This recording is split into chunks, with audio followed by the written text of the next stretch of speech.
Ya, assalamualaikum warahmatullahi wabarakatuh. Selamat pagi kawan-kawan. Sebelumnya aku ucapkan terima kasih kepada dosen mengaku mata kuliah manajemen pemasaran yaitu Bapak Institut Dokter Insinyur Syahril Sadik Engineering MM. Dan saya ucapkan terima kasih juga kepada teman-teman yang sudah bisa berhadir pada perkuliahan hari ini.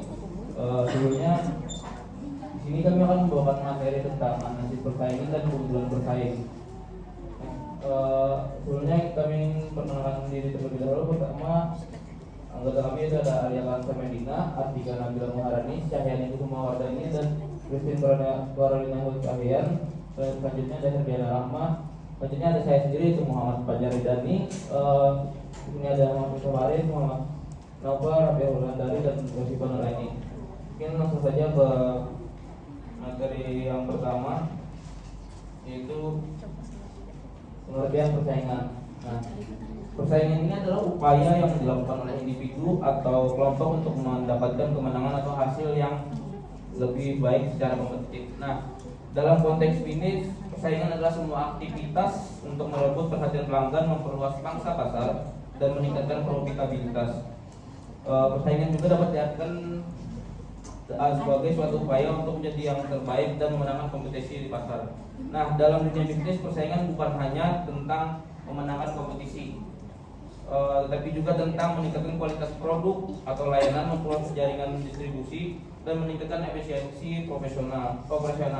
Nah, oleh karena itu persaingan menjadi salah satu faktor penting yang mempengaruhi kesuksesan suatu perusahaan.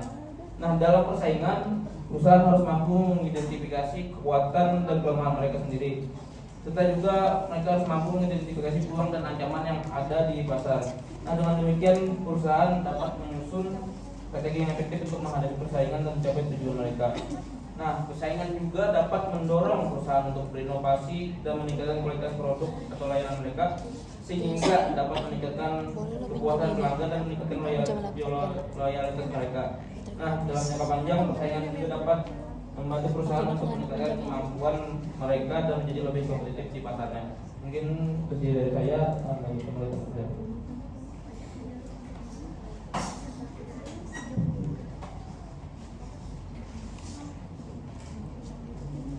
Baik, perkenalkan kembali, saya Artika Nabila. Di sini saya akan menjelaskan materi mengapa analisis pesaing penting bagi bisnis. Jadi, analisis pesaing ini merupakan elemen yang sangat penting dalam strategi bisnis yang efektif. Jadi, melalui analisis ini, perusahaan dapat memperoleh wawasan mendalam tentang kondisi pasar, mengidentifikasi peluang strategis, serta merumuskan langkah-langkah yang dapat meningkatkan daya saing. Nah, jadi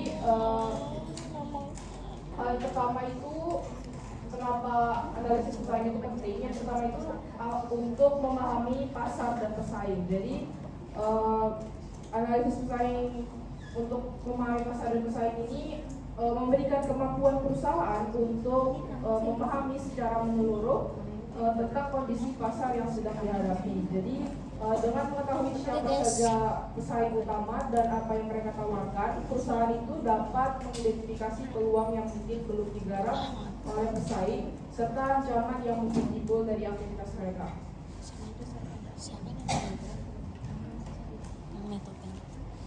Selanjutnya yang kedua itu untuk mengidentifikasi peluang baru. Jadi melalui analisis yang mendalam terhadap strategi dan kinerja pesaing, perusahaan ini dapat menemukan celah pasar atau kebutuhan pelanggan yang belum terpenuhi. Selanjutnya yang ketiga itu ada merancang strategi pemasaran yang efektif. Jadi informasi yang diperoleh dari analisis pesaing itu dapat digunakan untuk merancang strategi pemasaran yang lebih efektif dan efisien dengan memahami pendekatan pemasaran yang digunakan oleh pesaing. Yang keempat itu untuk meningkatkan inovasi. Jadi persaingan di pasar itu seringkali mendorong perusahaan untuk terus berinovasi agar tetap relevan dan kompetitif. Jadi dengan mempelajari apa yang dilakukan oleh pesaing, perusahaan itu dapat menemukan inspirasi untuk menciptakan produk baru atau meningkatkan layanan yang sudah ada. Yang kelima itu untuk mengantisipasi tindakan pesaing. Jadi analisis pesaing ini memungkinkan suatu perusahaan itu untuk memprediksi langkah-langkah yang mungkin diambil oleh kompetitor. Jadi dengan mengetahui strategi pesaing, seperti kayak misalnya perusahaan itu meluncurkan produk baru atau kampanye promosi, perusahaan itu dapat merencanakan respon yang tepat untuk menjaga pangsa pasar mereka. Kemudian terakhir keenam yaitu untuk mengukur kinerja. Jadi salah satu manfaat utama dari analisis pesaing itu untuk mengukur kinerja perusahaan secara objektif. Jadi dengan membandingkan kinerja bisnis sendiri dengan pesaing utama, perusahaan itu dapat menilai sejauh mana mereka telah mencapai tujuan yang ditetapkan. Sekian dari saya, akan dilanjutkan oleh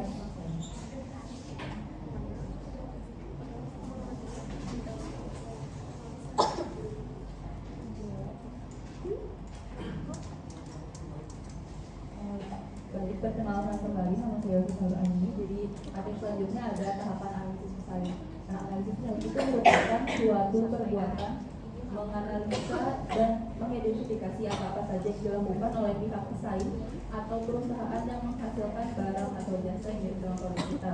Adapun hal-hal yang perlu ditempuh dalam melakukan analisis pesaing itu yang pertama identifikasi pesaing yang mencakup analisis jenis produk untuk memahami fitur utama dan keunikannya, mengukur pangsa pasar untuk menilai kekuatan pesaing serta mengidentifikasi peluang pasar. Langkah yang kedua yaitu menentukan sasaran pesaing yang melibatkan pemahaman mendalam tentang target pasar, kebutuhan dan preferensi pelanggan. Tahapan selanjutnya yaitu identifikasi strategi pesaing yang mencakup pendekatan seperti menyerang pesaing lemah dengan fokus pada segmen pasar tertentu, menyerang pesaing kuat secara langsung merupakan melalui inovasi dan promosi besar-besaran. Tahapan yang terakhir yaitu strategi menghadapi pesaing yang dirancang untuk mempertahankan dan meningkatkan posisi perusahaan di pasar. Ini melibatkan inovasi produk, peningkatan mutu dan pelayanan unggul. Itu saja materi dari saya. Selanjutnya dilanjutkan.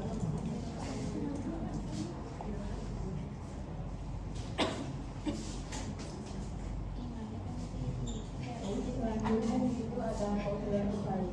Ada beberapa unsur untuk mencapai keunggulan pesaing. Yaitu yang pertama adalah memproduksi produk atau jasa dengan biaya rendah agar terjual sedikit dan menawarkan nilai tambah seperti fitur unik, kualitas lebih baik atau layanan penjual. Kedua adalah menyenangkan konsumen. Yaitu memastikan produk atau jasa berkualitas dan memberikan kepuasan maksimal dan memberikan pengalaman pembelian yang positif melalui layanan yang ramah, akses yang mudah dan respon yang cepat. Yang ketiga juga ada pengalaman konsumen, yaitu menciptakan kesan positif melalui pengemasan menarik, transaksi mudah dan layanan pernah jual. Yang keempat ada atribut produk yang dicatat, yaitu mencatat keunggulan produk seperti desainnya, bahan baku dan pengalaman lainnya. Yang terakhir yaitu keistimewaan layanan yang unik, yaitu menawarkan layanan pelanggan personal dan cepat serta program loyalitas yang menarik. Ini itu saja dari saya.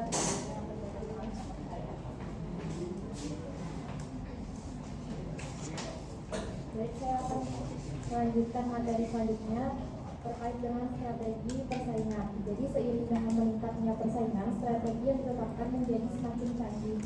Nah, ada berbagai strategi yang dapat dijalankan oleh pesaing. Jadi secara umumnya itu ada 4, yaitu yang pertama ada strategi pemimpin pasar, strategi penentang pasar, strategi pengikut pasar, dan strategi relung pasar. Untuk strategi pemimpin pasar, itu pemimpin pasar mencakup berbagai aspek seperti mengembangkan inovasi baru, memberikan penawaran, meningkatkan mutu produk yang sudah ada, serta hal-hal lain yang belum dilakukan atau diterapkan oleh pesaing. Yang kedua ada strategi penantang pasar. Jadi mereka ini menjadi penantang bagi pemimpin pasar. Tidak ada yang tidak mungkin. Posisi pasar yang dipegang oleh pemimpin pasar biasanya akan segera direbut oleh para penantang. Yang ketiga yaitu strategi pengikut pasar. Pengikut pasar adalah pesaing yang hanya meniru tindakan dari pemimpin dan penantang pasar.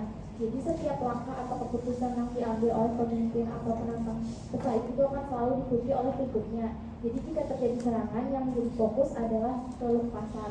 Lalu yang terakhir ada strategi relung pasar.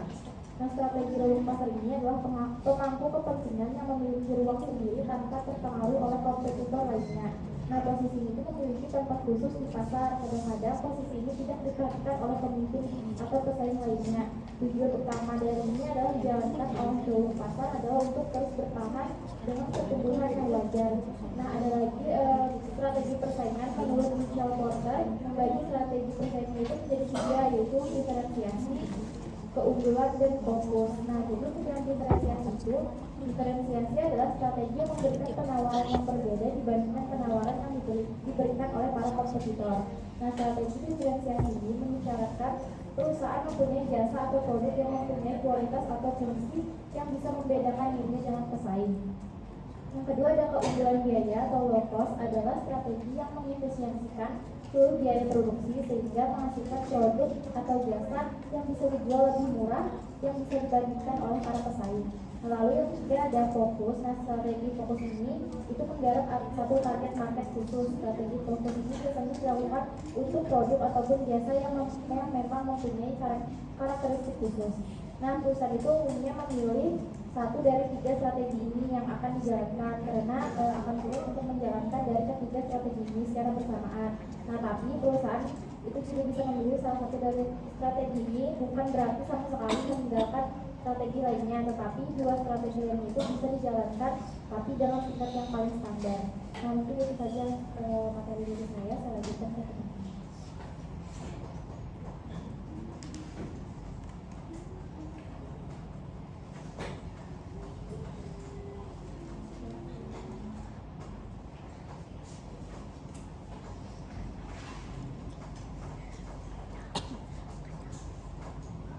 Baik, selanjutnya sudah tingkatan persaingan.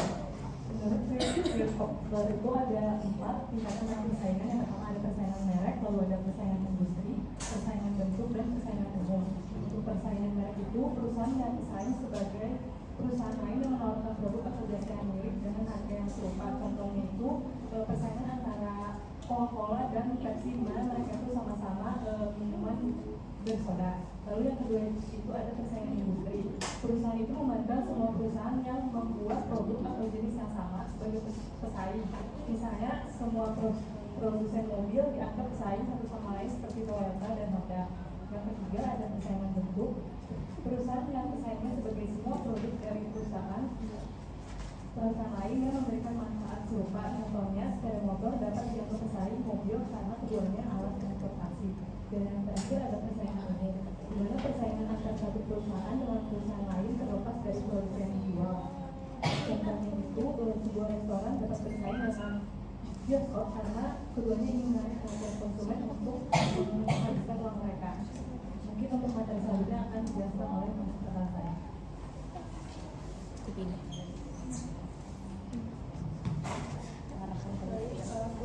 Kembali nama saya Adriana Rahma. Untuk materi selanjutnya yaitu strategi goreng pemasaran. Kita akan membahas strategi goreng pemasaran ini dalam lingkup analisis persaingan. Goreng pemasaran ini adalah alat tertentu dalam menilai pemasaran yang membantu perusahaan dan pasar menang. Kalau dalam konteks analisis persaingan, goreng pemasaran ini adalah alat strategi untuk memahami kekuatan pesaing, memberikan peluang pasar dan menciptakan keunggulan bersaing. Dengan kita itu fokus pada produk, harga, lokasi, dan promosi, perusahaan itu dapat merancang strategi yang relevan untuk memenuhi kebutuhan konsumen sekaligus mengungguli pesaing. Yang pertama itu strategi produk. Nah, dalam strategi produk ini menekankan pada pengembangan produk yang sesuai dengan kebutuhan konsumen, sekaligus juga menciptakan diferensiasi dibandingkan dengan produk pesaing. Dalam analisis pesaing, penting untuk mengidentifikasi fitur atau inovasi unggulan dari produk kompetitor. Contohnya ketika kompetitor lain itu menawarkan produk dengan fitur dengan teknologi canggih seperti smartphone appliance, kita sebagai perusahaan bisa menyikapi strategi tersebut dengan mengembangkan produk dengan fitur tambahan. Ini misalkan integrasi aplikasi mobile untuk personalisasi atau varian produk yang lebih ramah lingkungan. Yang kedua yaitu strategi harga. Harga ini juga elemen yang penting dalam menarik konsumen sekaligus menghadapi tekanan dari strategi harga pesaing. Perusahaan itu harus memahami struktur harga berubah dalam mengintegrasikan dan dirasakan konsumen dalam strategi menetapkan harga.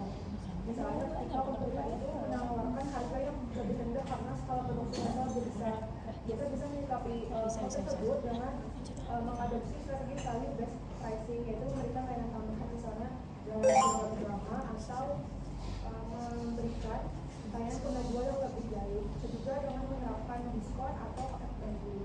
Kemudian yang ketiga itu strategi lokasi. Untuk lokasi yang strategis ini menentukan sejauh mana sih produk itu dapat dijangkau oleh konsumen baik secara fisik maupun digital. Dalam analisis pesaing, perusahaan itu harus memahami cakupan geografis pesaing dan memanfaatkan celah pasar. Misalnya ketika pesaing itu punya jaringan distribusi yang luas di daerah urban, kita bisa menyikapi hal tersebut dengan memfokuskan layanan pada daerah yang sering urban atau rural yang boleh dijangkau pesaing. Kita juga bisa meningkatkan aksesibilitas melalui e-commerce yang sering dilakukan. Kemudian yang terakhir itu strategi promosi.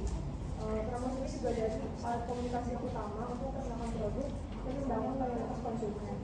Analisis pesaing membantu perusahaan memahami efektivitas strategi promosi kompetitor.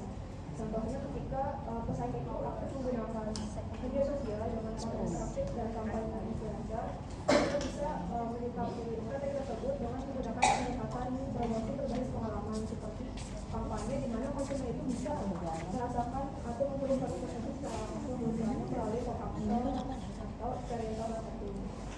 Kemudian penggunaan teknologi digital seperti augmented reality dalam promosi juga dapat memberikan pengalaman yang unik bagi konsumen dan menekan data produksi, sehingga bisa disimpulkan bahwa dengan memanfaatkan strategi promosi yang selama ini perusahaan itu dapat menciptakan keunggulan kompetitif yang berkelanjutan. Kemudian penekanan berbasis data, pemahaman terhadap kebutuhan konsumen, serta kemampuan beradaptasi terhadap perubahan pasar akan membantu perusahaan memenangkan persaingan dan mencapai keberhasilan jangka panjang. Untuk materi yang akan dilaksanakan.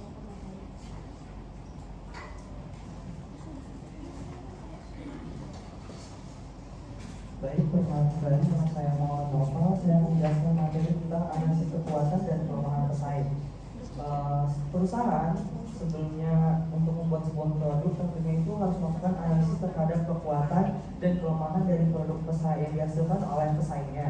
Ini tuh tujuannya untuk memanfaatkan kelemahan dan melakukan inovasi dari produk pesaing agar produk yang dihasilkan oleh perusahaan itu lebih unggul daripada produk-produk pesaing. Nah, untuk melakukan identifikasi analisis ini itu terdapat 4 tahap. Yang pertama ada mengumpulkan data tentang pesaing, yang kedua ada mencari kekuatan pesaing, yang ketiga mengetahui market share pesaing, dan yang terakhir ada mencari kelemahan pesaing. Sekian materi saya, selanjutnya akan dilanjutkan oleh Farid. Oke, next kembali saya Farid. Jadi untuk selanjutnya itu ada tentang reaksi pesaing. Nah, reaksi pesaing sendiri itu setiap tindakan atau serangan yang kita lakukan, baik secara langsung atau tidak langsung itu akan menjadi perhatian bagi para pesaing kita.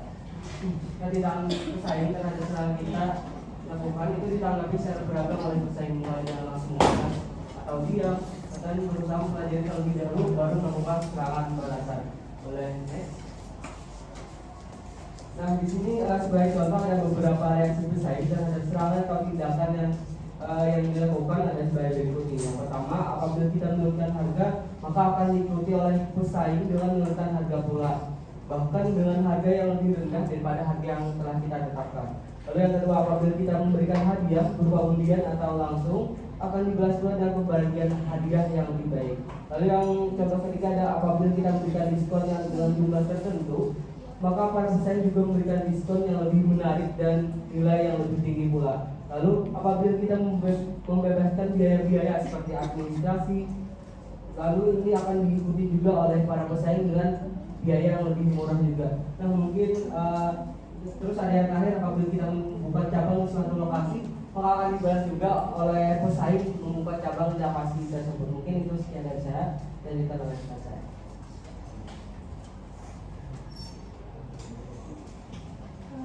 Memasuki materi yang terakhir mengenai analisis SWOT untuk analisis pesaing. Seperti yang sudah ketahui dari materi sebelumnya, bahwasanya SWOT itu merupakan metode untuk mengevaluasi 4 aspek utama dalam bisnis, yaitu ada kekuatannya, kelemahan, sama peluang dan ancaman.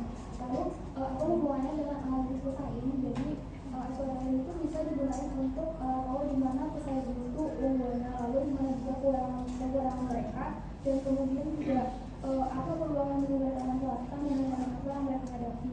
Nah, dari situ kita bisa bikin strategi yang lebih baik untuk bersaing. Nah, kemudian kita masuk ke tahapan-tahapan untuk melakukan analisis SWOT untuk bersaing. Jadi yang pertama di sini identifikasi yang akan dianalisis. Jadi yang pertama ini kita cari dulu siapa pesaing yang mau dianalisis. Mungkin untuk pasar yang kecil itu cuma ada 1 atau 2 pesaing yang akan dianalisis. Tapi kalau untuk pasar yang besar itu bisa pilih benar-benar pesaing yang sekitar kita. Nah, kemudian selanjutnya yaitu mengumpulkan data tentang pesaing. Jadi setelah kita mencari pesaing utama kita bisa mencari tahu informasi tentang mereka. Jadi untuk pengumpulan informasinya itu bisa dari berbagai sumber seperti misalnya website perusahaan atau media sosial atau laporan keuangan atau berbagai sumber lainnya. Intinya cari tahu bagaimana posisi mereka itu di pasar, terus apa yang mereka tawarkan dan apa yang bikin mereka itu menarik. Nah, kemudian yang ketiga itu kita bisa mengidentifikasi kekuatan dan kelemahan dari pesaing ini. Jadi di sini itu kita fokus ke hal-hal yang menjadi keunggulan mereka, misalkan mereka yang terkenal atau banyak pelanggan. Tapi di sisi lain kita juga jangan lupa untuk melihat kelemahan mereka, seperti misalkan harga produk yang terlalu mahal atau pelayanannya yang kurang baik. Nah, setelah itu kita bisa mengidentifikasi peluang dan ancaman dari pesaing. Kalau peluang ini tuh hal yang bisa membantu pesaing untuk berkembang, misalnya kayak tren baru atau pasar yang belum terjamah. Sementara ancaman itu di sini hal yang bisa mereka itu kesulitan seperti adanya tren baru atau teknologi yang belum mereka kuasai. Kemudian setelah itu ada beberapa strategi berdasarkan analisis yang betul. Jadi setelah semua informasi ini telah dikumpulkan, maka kita bisa menyusun strategi yang efektif. Misalkan kalau pesaing lemah di pelayanan itu kita bisa berbaca yang itu agar lebih unggul, atau kalau misalkan mereka punya hal yang tinggi itu kita bisa tawarkan harga yang lebih bersaing tapi tetap berkualitas. Itu saja untuk analisis untuk analisis pesaing. Untuk selanjutnya saya analisis modal beberapa.